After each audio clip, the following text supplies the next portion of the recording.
It was a normal Saturday afternoon. The sky was clear. The streets were busy. Emma, a 17-year-old girl, walked into a small gas station. She only wanted to buy a bottle of water and a chocolate bar. She smiled at the cashier and walked the snack aisle. She didn't know her whole life was about to change. As she picked up her favorite candy, loud sirens filled the air. Bright red and blue lights flashed outside the store. Emma looked through the glass window. Police cars were everywhere. Suddenly, the gas station door slammed open. "Everybody stay where you are. Hands up," a loud voice shouted. Emma froze. She looked around. There were only two other customers. The cashier dropped to the floor in fear. Emma raised her hand slowly, her heart beating fast. She had no idea what was going on. Two police officers rushed toward her. They pointed their guns. "You, drop the candy. Don't move." Emma's eyes widened. "What? Me? I didn't do anything," she said, her voice shaking. One officer grabbed her arm and pulled her outside. The other cuffed her hands behind her back. People on the street stopped and stared. Some took out their phones and started recording. Emma tried to speak, but no one listened. "I was just buying a snack," she whispered. "Please, this is a mistake." But the officers didn't care. They pushed her into the back of a police car. Inside the car, Emma sat still. She looked down at her hands in the cuffs. Her eyes filled with tears, but she didn't cry. She was too shocked, too confused. The officer in the front spoke to his partner. "She matches the description. Black hoodie, jeans, about 17. That's what the witness said." Emma shook her head. "I didn't do anything. I swear." The officer didn't turn around. "You can explain at the station." Emma looked out the window. Everything felt unreal. Just 10 minutes ago, she was walking home from school. Now she was in handcuffs, treated like a criminal. The police car drove away from the gas station. Behind them, the flashing lights disappeared.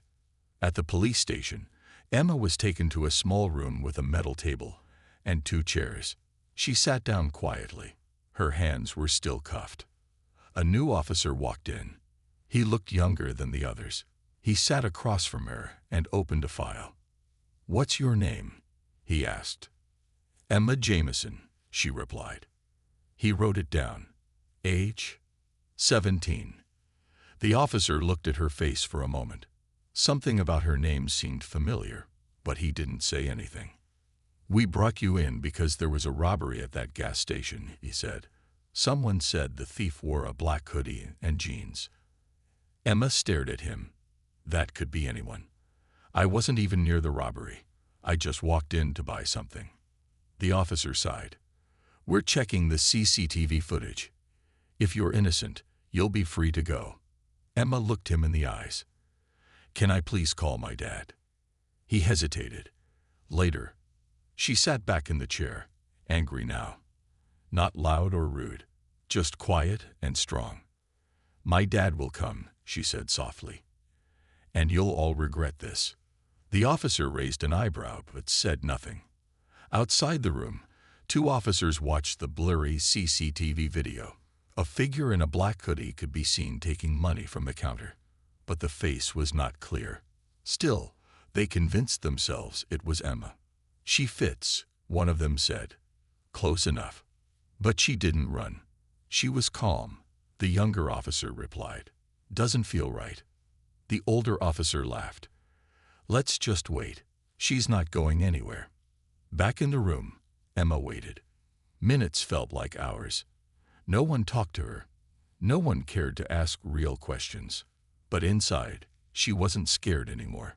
She was thinking, planning. She knew one thing for sure. Her father would never let this go.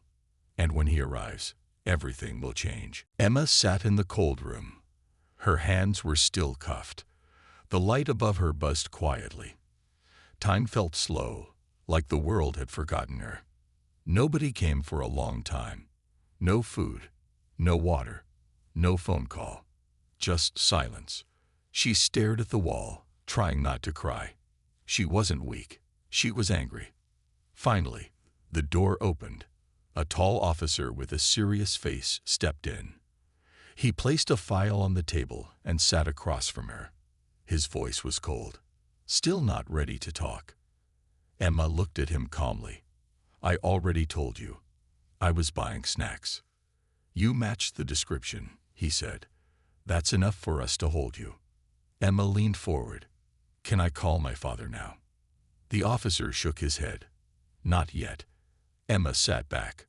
Her eyes narrowed, but she said nothing more. She knew arguing wouldn't help.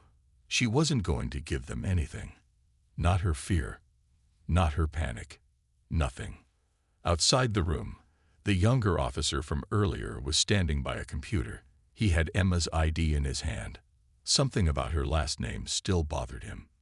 "Jameson," he whispered. "Why does that sound familiar?" He typed her name into the system. Emma Jameson, age 17. Father, Jonathan Jameson. Then it hit him like lightning. Jonathan Jameson wasn't just anyone.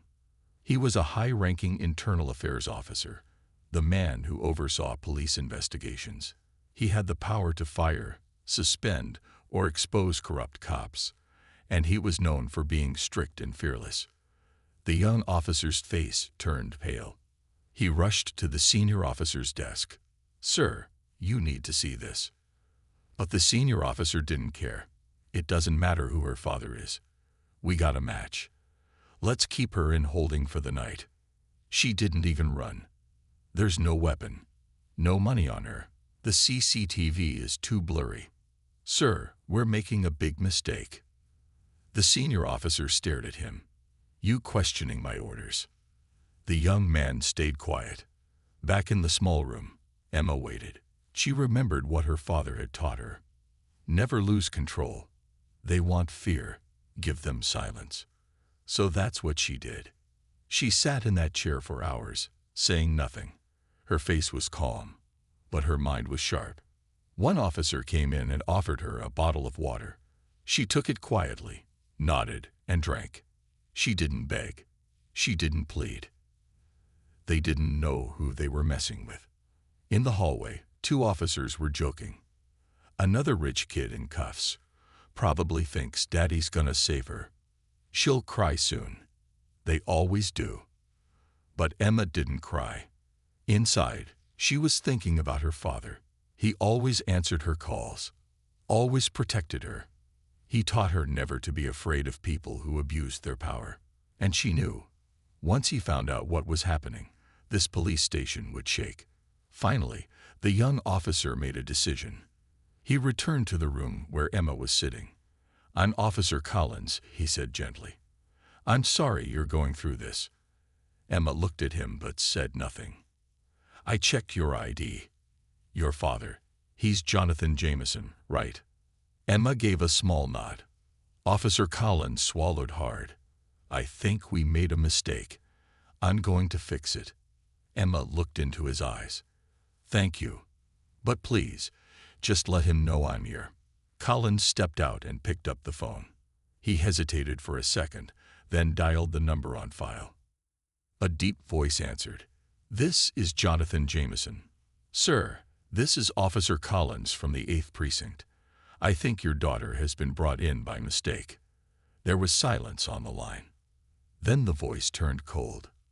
"Put the watch commander on. Now." Within 15 minutes, phones in the station started ringing. Officers looked at each other in confusion. The station captain rushed out of his office. "Who brought in Emma Jameson?" he shouted. Everyone turned to look at the senior officer. He stood, unsure what to say. "She matched the description." The captain cut him off. "You arrested the daughter of Internal Affairs without real evidence. Do you realize what you've done?" Before the officer could respond, the door slammed open. Everyone turned. A tall man in a black coat walked in. His face was hard. His eyes were like ice. It was Jonathan Jameson, Emma's father. He didn't smile. He didn't shout. He walked straight through the hallway like he owned the place. Every officer stepped aside. Emma was still in the small room. Her hands were still cuffed. The door opened again. She looked up. "Dad." He walked in and saw her cuffed to the chair. His jaw tightened. "Who did this?" he asked. Emma didn't answer. She didn't need to. Her father turned to the captain. "I want every body cam, every report, every video reviewed. If my daughter isn't free in the next 5 minutes, I'll have this place shut down." The captain nodded quickly. "Yes, sir." The police station was no longer calm. The moment Jonathan Jameson entered, the air changed. Officers stood straighter. Some looked away. Others whispered quietly. Everyone knew who he was now, and they knew someone had made a big mistake. Jonathan was not just a father. He was the man police departments feared when they did wrong. He worked in internal affairs, the department that investigated bad cops. He had shut down whole divisions before. He had fired officers who thought they were above the law. Now his own daughter was sitting inside a holding room, handcuffed like a criminal, because no one had bothered to check the truth. And Jonathan Jameson was not in the mood to forgive. He stood in the middle of the hallway. His voice was calm but cold. "Who brought her in?" he asked again. No one answered. Captain Harris stepped forward. "Sir, I deeply apologize. We'll release her right now. This wasn't supposed to happen." Jonathan didn't look at him. He looked straight at the senior officer, the one who made the arrest. "You," he said. "What's your name?" The officer cleared his throat. "Sergeant Wallace." Jonathan nodded slowly. "Sergeant Wallace, did you question her properly before you cuffed her?" "She matched the suspect's description, sir. We were just doing our job." Jonathan's eyes narrowed. "Did you see her take anything? Did you check the CCTV footage before arresting her? Did you allow her a phone call?" Wallace hesitated. "No, sir. We were still gathering evidence." Jonathan stepped closer. His voice dropped. "You arrested a minor without proof. You denied her rights. You didn't call her parents. That's not just a mistake, Sergeant. That's a violation of protocol." Wallace looked down. He had no answer. Just then, Officer Collins walked up with a file in his hand. "Sir," he said to Jonathan, "this is the initial report. I also have the video from the gas station." Jonathan took the file and opened it. Inside were blurry images. The figure in the footage was wearing a black hoodie, yes, but the face was not visible. And the build was different. Taller, thinner. It clearly wasn't Emma. He raised the image in the air.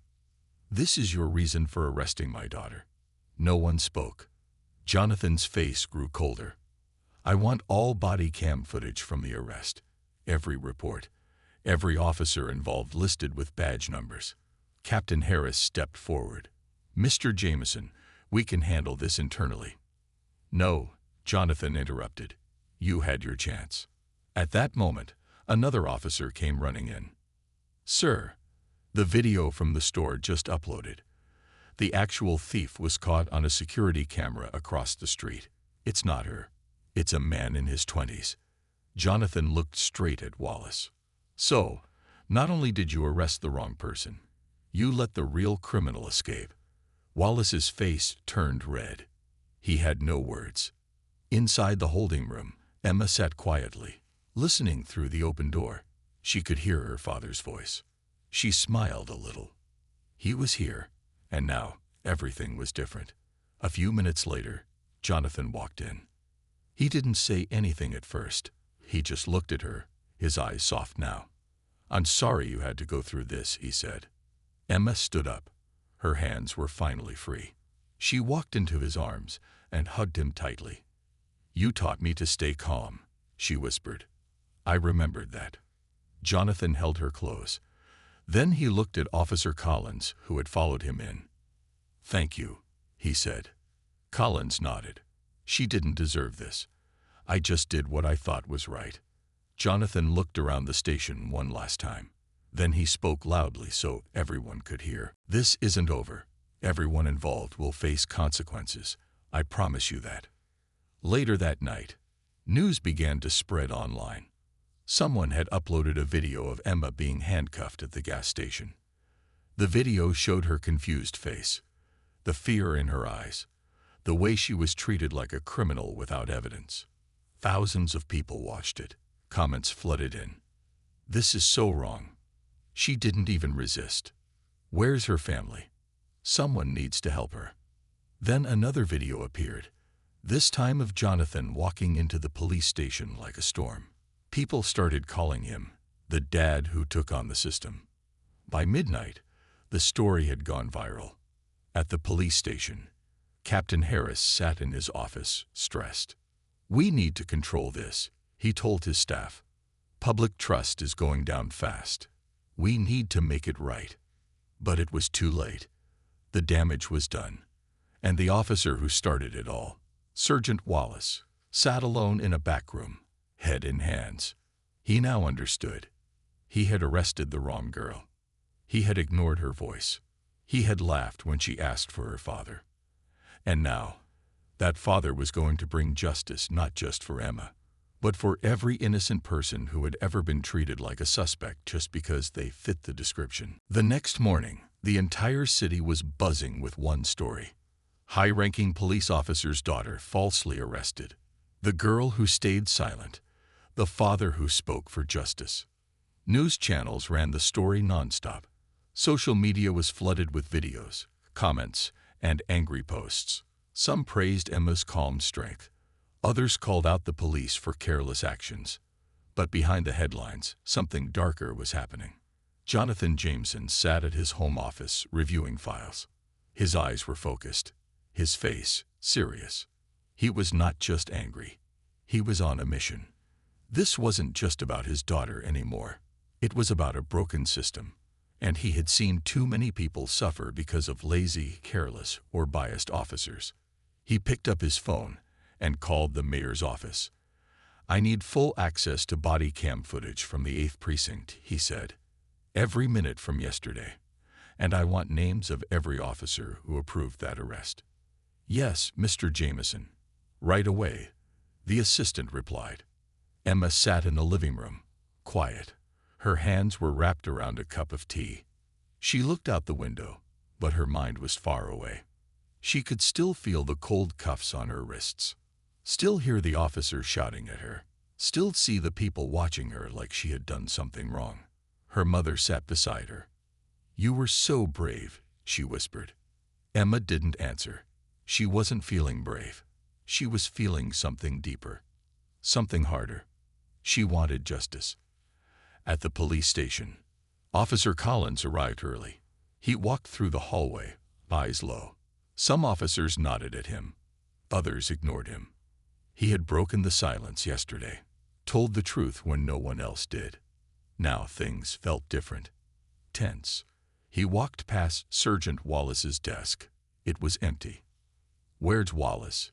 he asked a fellow officer. "Suspended," the officer said quietly.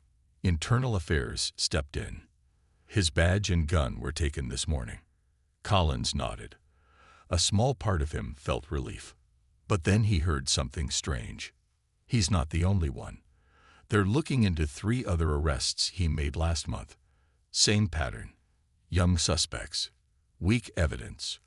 All denied phone calls. Collins froze. This wasn't just one mistake. This was a pattern. Across town, in a small coffee shop, a man sat by the window. He wore a long black coat. He stirred his drink slowly, eyes watching the street. He had a deep scar across his right cheek. His hands were covered in tattoos. But his eyes, they were calm, cold, careful.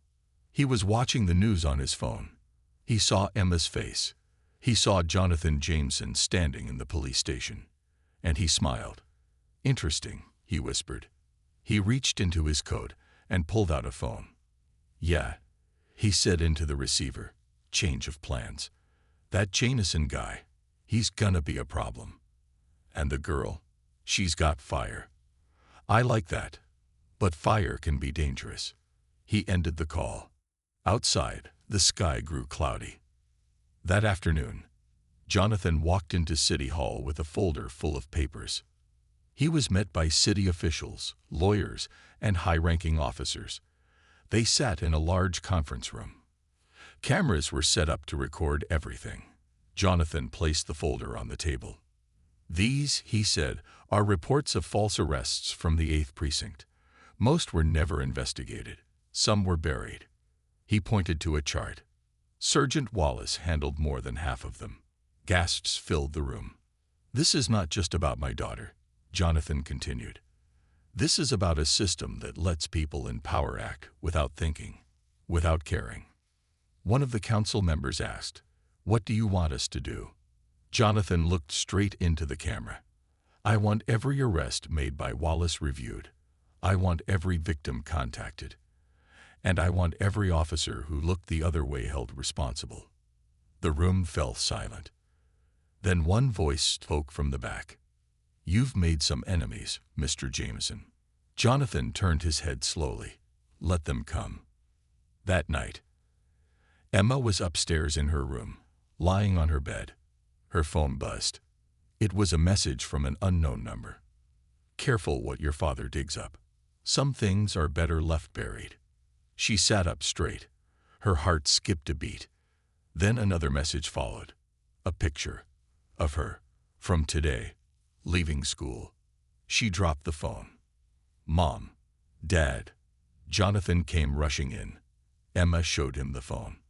He picked it up, his face tightening. Someone was watching them. Someone wanted them to back off. Jonathan turned to his wife. "Get her somewhere safe. I'll handle the rest." He picked up his coat, the same black coat he wore when he walked into that station. Now, he was the man in the black coat. But this time, he wasn't walking into a police station. He was walking into a storm.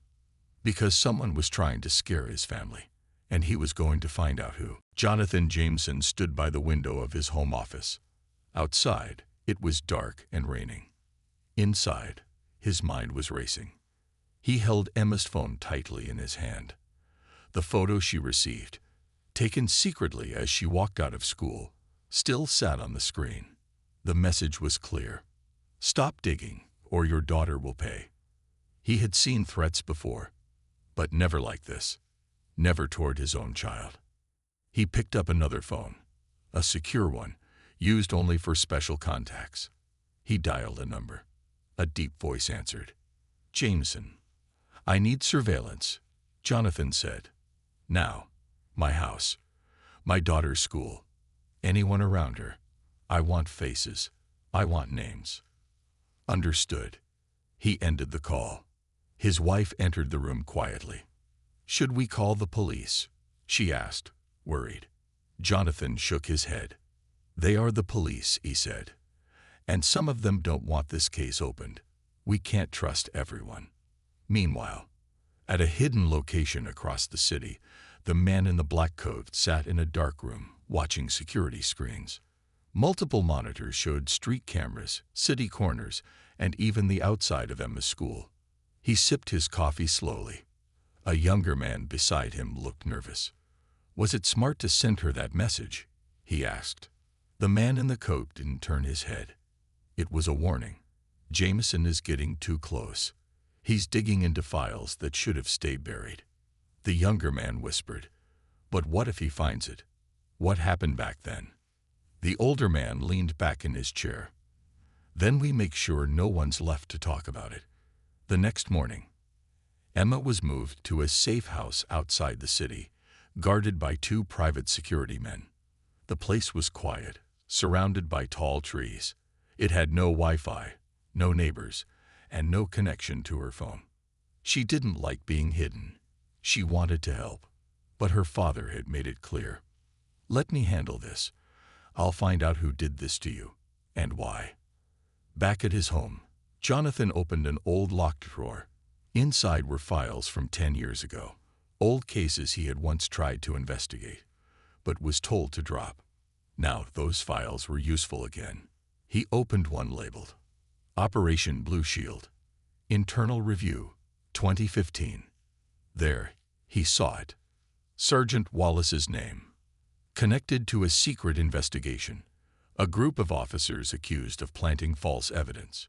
The case was shut down before it could reach court. Why? Because someone powerful had made it disappear. Jonathan's eyes narrowed. He flipped to the last page. There was a signature. Chief Deputy Martin Hale. The same man now running the city's internal security. The same man who had once warned Jonathan, "Don't touch this case if you want your job." Now Jonathan understood. Emma wasn't arrested by mistake. It was a trap.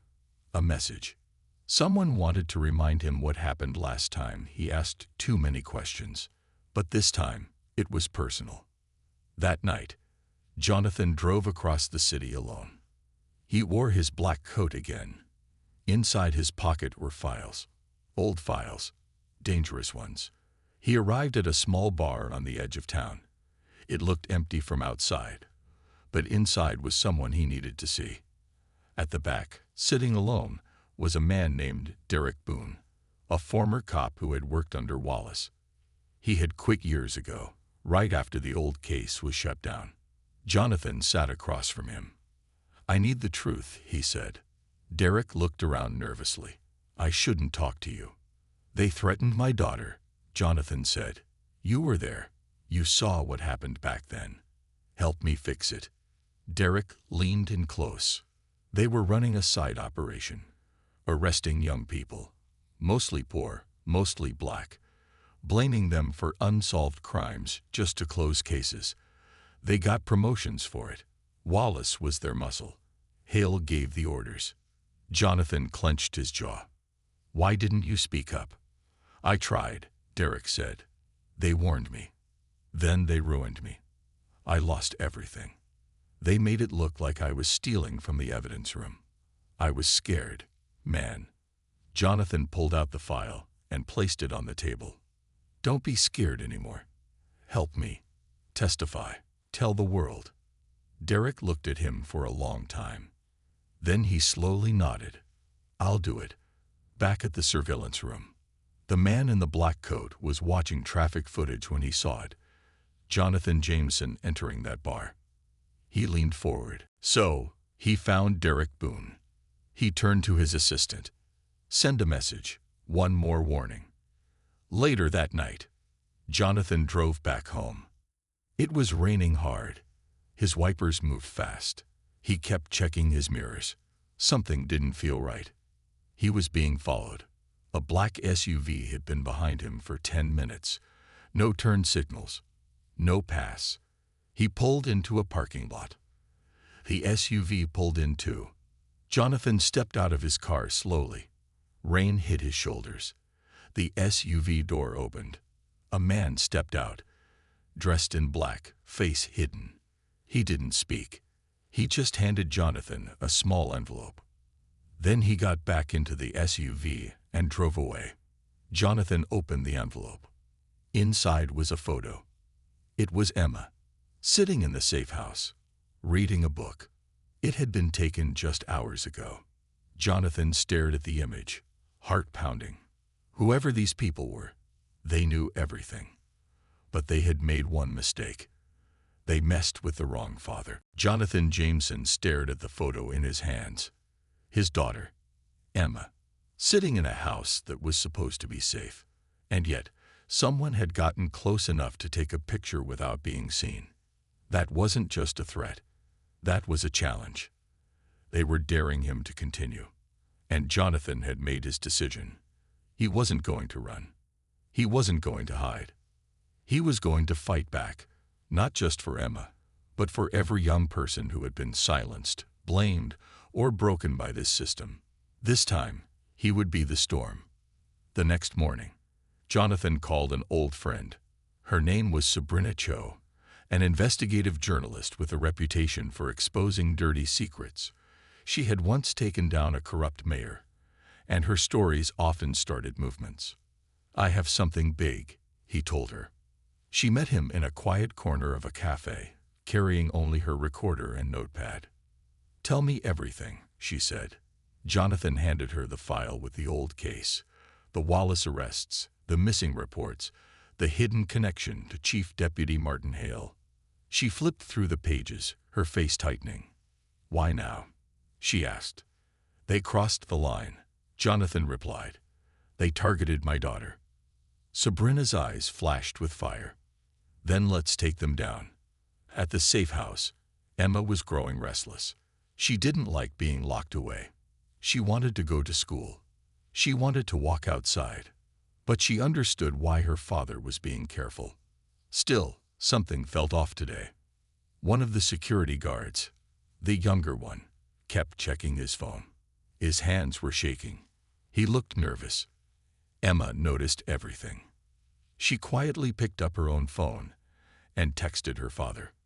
One of the guards is acting strange. I don't trust him. Jonathan replied within seconds. Don't let him know you noticed. Stay calm. I'm sending backup now.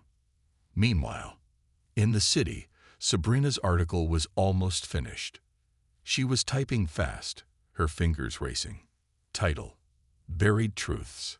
How a police unit used false arrests to rise in power. The story exposed everything. Names, dates, victims, hidden files, even a secret recording from Derek Boone's confession. She added one more thing: Emma's arrest. A teenage girl blamed without proof, denied her rights, threatened for speaking up. Sabrina knew this story would go viral. But she also knew, once it went live, they would come for her too. She didn't care. Some truths had to be told, even if they were dangerous. Back at the safe house, it happened fast. The nervous security guard stepped outside to make a call. Seconds later, the power cut out. Emma froze. The backup lights didn't come on. She grabbed her phone. No signal. Suddenly, someone knocked at the door. Soft, slow, then louder. Bang, bang, bang. Emma backed away.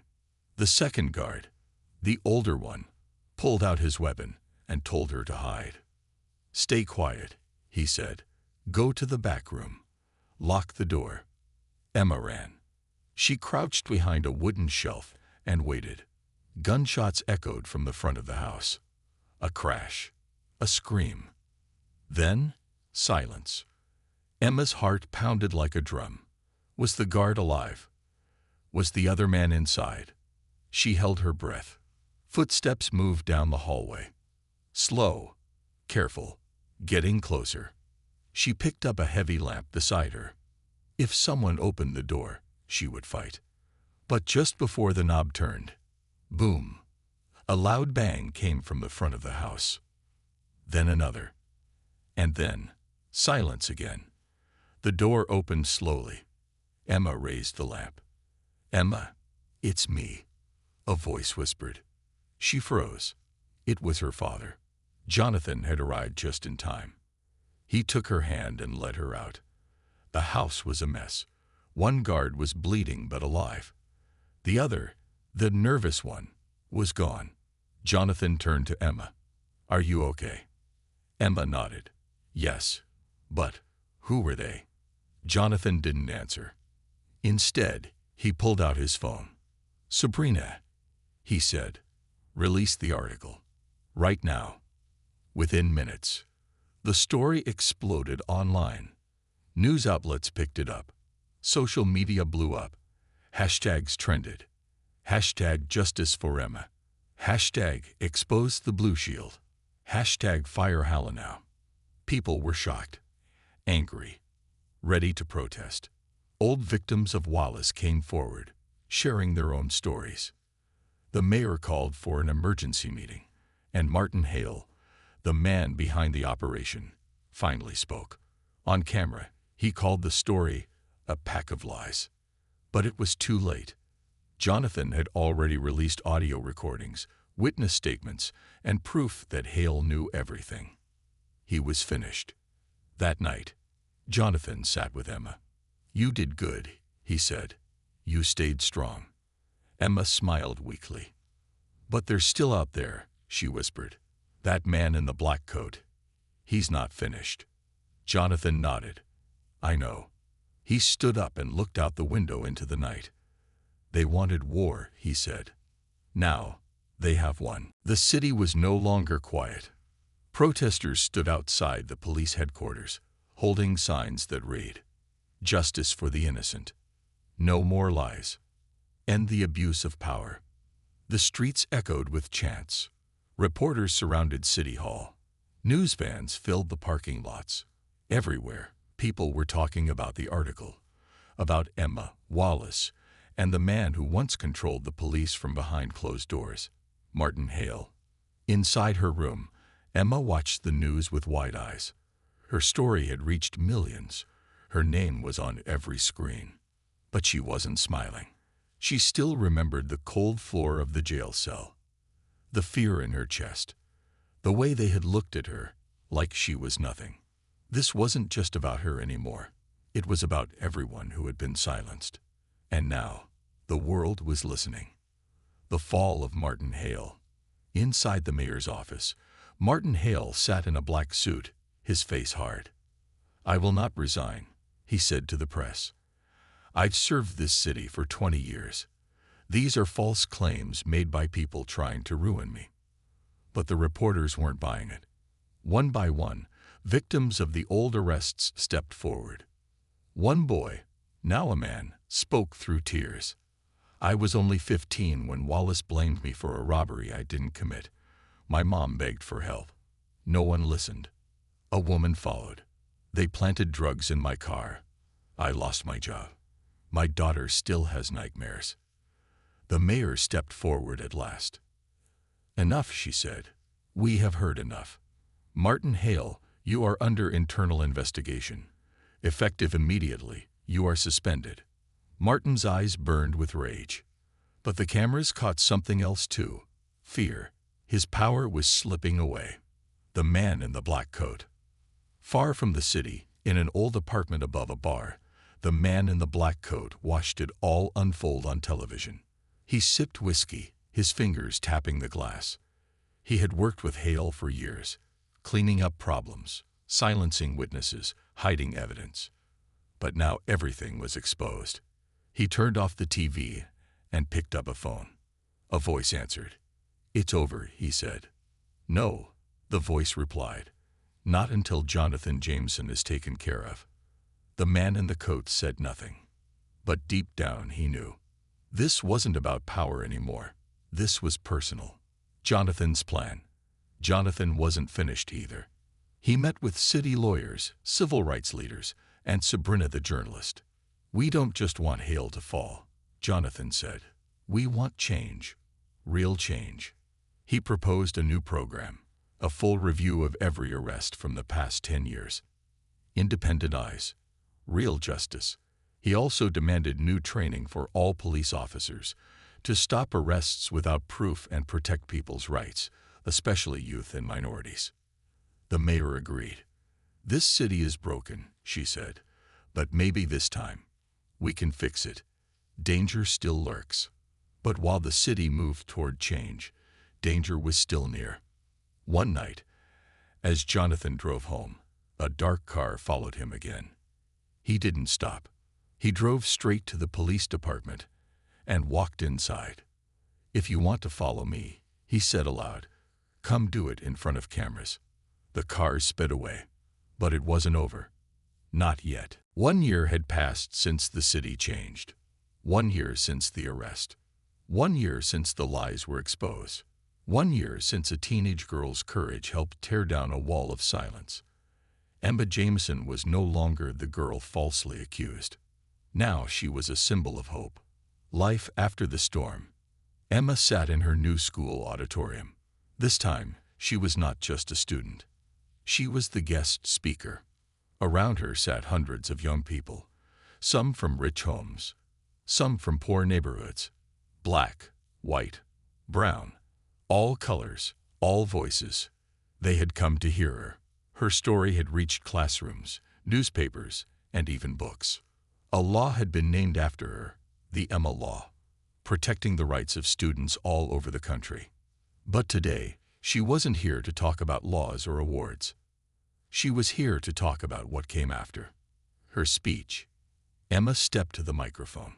She looked nervous, but her voice was steady. "I used to think that being quiet kept you safe," she began. But silence isn't safety. Sometimes silence is what they want, so they can keep doing wrong things without anyone speaking up. She paused, looking around. I was arrested for something I didn't do. I cried. I begged. I was scared. But the people who were supposed to protect me didn't listen. The crowd was silent. But my dad did. A few reporters did. And then, all of you did. She smiled. This isn't just my story. This is our story. Every time one of us speaks up, we make it harder for them to lie, harder to hide, harder to hurt. She ended with a simple line. Never stop using your voice. It's louder than you think. The crowd stood up. They clapped. Some cried. Some just nodded, because they understood. Jonathan's new mission. Emma's father, Jonathan Jameson, had also changed. He no longer worked in the shadows. Now he led a small group of lawyers, teachers, and former police officers, a task force that reviewed school-based arrests and helped families fight back against wrongful charges. He was on TV sometimes, but most of the time, he worked quietly, helping one case at a time, fixing what others had broken. He kept a picture of Emma in his office, not from the news or the protest, just her, laughing in the backyard. It reminded him why he started. The city moves forward. The police department had changed leadership. New officers were trained differently now. More listening, less shouting, more thinking, less arresting. Of course, not everything was perfect. There were still problems. Still people who didn't believe. Still those who thought Emma got lucky. But change, real change, never came all at once. It came slowly, one voice at a time. And now, there were many voices. The man in the black coat. Far away, in another state, the man in the black coat walked through a busy street. He no longer wore black, no longer worked with power. He had vanished after the collapse of Hale's team. Now he was just another face in the crowd. But he never forgot what happened. He never forgot the girl who beat them all, not with violence, but with truth. Some nights, he turned on the TV and saw her giving speeches, standing with leaders, becoming a symbol. And deep inside, something strange happened. For the first time in his life, he felt ashamed. Emma's letter. That night, Emma sat on her bed and wrote in her journal.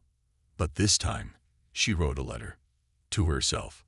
Dear me, 1 year ago. I know you're scared. I know you feel alone. I know you're wondering why this is happening. But listen, you're not weak. You're not broken. You're not the names they called you. You are brave, even when you're crying. You are strong, even when you're shaking. And most of all, you are not invisible. Your voice will change things, not just for you, but for many. Hold on. The storm will pass. And when it does, you will rise. Love.